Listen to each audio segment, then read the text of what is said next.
ታሪካችን የሚጀምረው ስለ ባዕዳን ፍጥረታት በማውራት ሳይሆን በለሰለሰ የእናትነት ሲቃ ነው። ሀና የተባለችው ልጅ በቁርጥራጭ ምስሎች ላይ እናያታለን። በሕፃንነቷ በልጅነቷና በመጨረሻም በአስራዎቹ ዕድሜዋ ሆና በሆስፒታል ላይ በማይድን በሽታ ስትሰቃይ እናያለን። ዶክተር ሉዊስ ባንክስ በሐዘን በተሞላ ድምፅ ስትተርካለች። ስለ ጊዜ ተፈጥሮም ትናገራለች። ይህ የታሪክሽ መጀመሪያ ይመስለኝ ነበር ትላለች። ለተመልካች ድርጊት ከዓመታት በፊት ልጇን ያጣች እናት ትውስታ ይመልሳል። ይህ አቀራረብም የፊልሙ ትልቅ ተንኮልና ወይም ማታለያ ነው።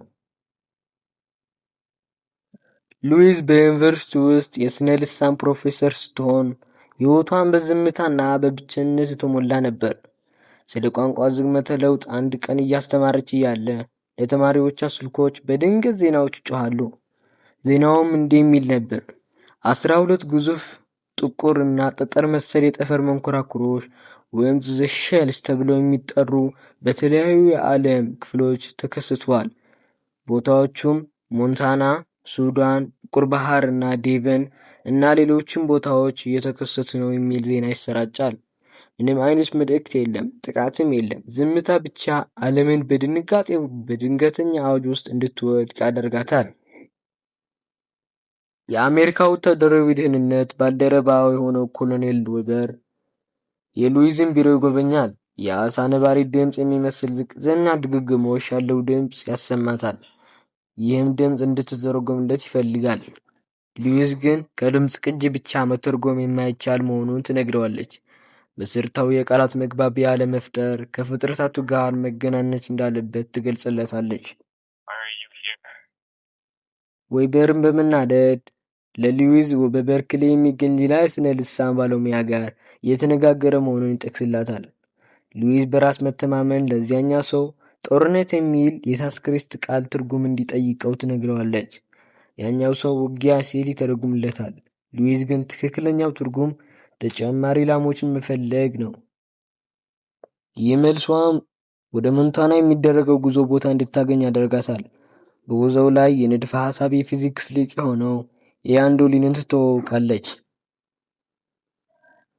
በሞንታና የሚገኘው ጣቢያ ሰፊ ወታደራዊ ካምፕ ሲሆን በየ18 ሰዓቱ ከሼሉ ጌርጌ የሚገኝ በር ይከፈታል።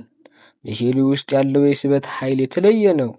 በቀጥታ ወደ ላይ የሚወጣው መተላለፊያ ሲጓዙ የስበት ኃይሉ በ90 ዲግሪ ይለወጣል። ይህም ግድግዳውን እንደ ወለል ተጠቅመው ግልጽ ከሆነ መገለገያ ፊት ለፊት እንዲቆም ያስችላቸዋል። በወፍራም ነጭ ጭጋጋ ውስጥ ሁለት ግዙፍ ፍጥረታት ይታያሉ። 7 እግሮች ያላቸው የዝሆን ቆዳ የሚመስል ገጽታም ያላቸው፣ በእጆቻቸው ጫፍ ላይ የኮከብ መሰል ጣቶች ያላቸው ናቸው። እናም ደግሞ አያን አቦት ኮስቴሎ የሚል ቅጽል ስም የተሰጣቸው ሲሆን ከመጀመሪያ ግንኙነት ሉዊዝ ትደነግጣለች። የፍጥረታቱ ግዝፈት ያስፈራል። ነገር ግን መልስ ለማግኘት ትልቅ ውሳኔ መውሰድ እንዳለባት ትረዳለች። ሉዊዝ የፍጥረታቱ መነጋገሪያ ቋንቋ እና የጽህፈት ቋንቋቸው በጣም የተራራቁ መሆናቸው ትገነዘባለች። ነጭ ሰሌዳ በመጠቀም ሰው ወይም ሁማን የሚል ቃል ስታስተምራቸው ትሞክራለች። ሉዊዝ ሁማን ብላ ስትጽፍ ሄፕታዶፖቹ ከእጃቸው ጥቁር ቀለም መሰል ነገር ይረጫሉ። ይህም ፍጹም የሆነ ክብ ቅርጽ ያለውና በጠርዙ ላይ የተወሳሰቡት ቅርጾች ያለበት ጽሑፍ ይፈጥራል። እንደ ሰው ቋንቋ በቅደም ተከተል ከመጻፍ ይልቅ ሄፕታዶፖቹ ሙሉ አረፍተ ነገር በአንድ ጊዜ ይጽፉታል። ይህም ማለት አረፍተ ነገሩን ከመጀመራቸው በፊት መጨረሻቸው ምን እንደሆነ ማወቅ ይቻላል ማለት ነው። ሉዊዝ በሄፕታዶፖቹ ቋንቋ ውስጥ እየሰመጠች ስትሄድ ስለ ሀና የምታያቸው ምስሎች እየበዙና እየጎሉ ይመጣሉ። ሀና ስለ ዜሮ ሳም ጌም ስትጠይቃትና የአባ ጨጓሬ ምስል ስታሳያት ታያለች። 12ቱም ጣቢያዎች መረጃቸው በቪዲዮ ግንኙነት ይለዋወጣሉ። ቪዲዮ ኮል ማለት ነው። ሆኖም ሚስጥሩ እየጠነከረ ሲሄድ ፍርሃት ዓለምን እየወረረ ይመጣል። የቻይና ቡድን ከሄፕታዶፖቹ ጋር ለመገናኘት ያስባል። በማህጀንግ ጨዋታ አማካኝነት መገናኘት ይጀምራሉ። ሉዊዝ ይህን ስትሰማ ትደነግጣለች። ምክንያቱም መገናኛቸው ጨዋታ ከሆነ ሁሉም ነገር ማሸነፍ እና መሸነፍ ላይ የተመሰረተ ይሆናል። በሞንታና ካምፕ ውስጥ ያሉ ወታደሮች በጽንፈ ሚዲያዎች ተነሳስተው በራሳቸው እርምጃ ለመውሰድ ይወስናሉ። በሼሉ ውስጥ ስብሰባው ላይ ያሉ ፈንጂ ሲፎር ያጠምዳሉ። ሉዊዝ እና ኢያን የፕታርፖቹ ወደ ምድር የመጣችበት ዓላማ ምንድን ነው ብለው ሲጠይቁ መልሱ እንዲህ የሚል ነበር። መሳሪያ ተጠቀሙ ወይም ዩዝ ዊፔን የሚል ነበር። በድንገት የፕታርፖቹ በመቶዎች የሚቆጠሩ ትንንሽ ሎጎግራሞች በስክሪኑ ላይ መጻፍ ይጀምራሉ።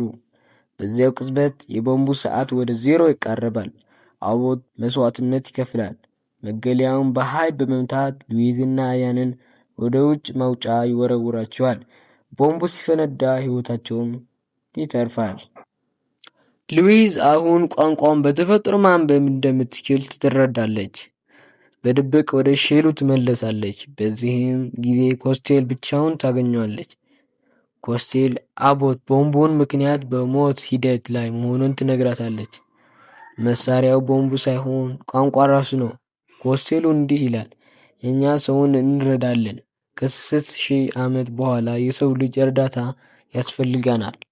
ትልቁ ምስጢርም እንዲህ ነው። ቋንቋውም መማሯ የሉዊዝ አእምሮ ቀይሮታል። አሁን ጊዜን የምታየው እንደ መስመር ሳይሆን እንደ ሄፕታርፖቹ እንደ ክብ ነው። ስለ ሃና የምታያቸው ትውስታዎችም ያለፉ አይደሉም፣ ወደፊት ሕይወታ የሚመጣባት ነገሮች ናቸው። በአሁኑ ጊዜ ቻይናው ጄኔራል ቻንግ ባዕዳኑ በ24 ሰዓት ውስጥ ካልወጡ ጥቃት እንደሚሰነዝርባቸው ያስታውቃል። ሉዊዝ የወደፊት ትውስታ ይታያታል። በዚያ ትውስታ ውስጥ የዓለምን አንድነት የሚከበርበት ግብዣ ላይ ጄኔራል ቻንግን ወደ እሷ ቀርቦ እንዲህ የሚል ንግግር ይነግራታል። እዚህ የመጣሁት በአንቺ ምክንያት ነው። በጦርነት አፋፍ ላይ ያለው በግል ስልክ የደውለሽልኛል የሚል ንግግር ይነግራታል። የግል ስልኩን ቁጥርንና የሚስቱን የመጨረሻ ቃላትም ያሳያታል። በአሁኑ ጊዜ ሉዊዝ በድብቅ የሳትላይት ስልክ በመጠቀም ለሻንግ ትደውልለታለች። ሚስቱን የመጨረሻ ቃላትን በጦርነት አሸናፊ የለም መበለቶች እንጂ በማለት ትነግረዋለች። ሻንግ ይደነግጣል። ይህች ሴት ሊታወቅ የማይችልን ምስጢር በማወቋ ጦርነቱ ያቆማል። 12ቱም ሼሎች ወደ ጭጋግ የተለወጡ ሲሆን ተልዕኳቸውን አጠናቀዋል። የሰው ልጅን አንድ አድርገዋል። እንዲሁም የሰው ልጅ እንዲተርፍ የሚያስችለውን መሳሪያ ሰጥተዋል። ኢያን ለሉዊዝ ፍቅርን ይገልጽላታል። በዚያ ቅጽበት ሉዊዝ ሙሉ ወደፊት ሕይወቷን ታያለች። ወደፊት ሕይወቷም እንዲህ ይመስላል። ኢያን ታገባለች፣ ሃናም ትወልዳለች። ሃና ገና ሳትወልድ እንደምትሞት ለኢያን ትነግረዋለች። ኢያን በሐዘን በቁጣ ጥሏት ይሄዳል። ልጇን በቅፏ ስትሞት ታያለች። ይህን ሁሉ ስቃይ እንደሚመጣ እያወቀች ሉዊዝ ኢያንን ታየዋለች። አብረው የሚያሳልፉት አጭር ጊዜ ቢሆንም ሕይወታቸው ግን እጅግ ውብ መሆኑን ትረዳለች። ያንን ታሪክን ለመኖርም ትመርጣለች። ፊልም የሚጠናቀቀው ሉዊዝ ኢያንን አቅፋ አስቀድማ ወደምታውቀው ወደፊት ሕይወቷን እርምጃ ስትጀምር እያሳየን ነው።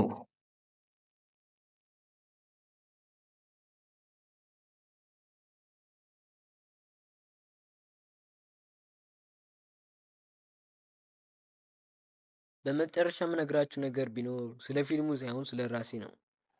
እኔ አዲስ ዩቲዩበር ነኝ፣ ጀማሪ ማለት ነው። ዩቲዩበር ለማለት እንኳን ይከብደኛል። ለማንኛውም ፊልሙ ይህን ይመስል ነበር። ከተመቻችሁ ላይክ እና ለቻናሉ ደግሞ አዲስ ከሆናችሁ ሳብስክራይብ ማድረግ እንዳትረሱ።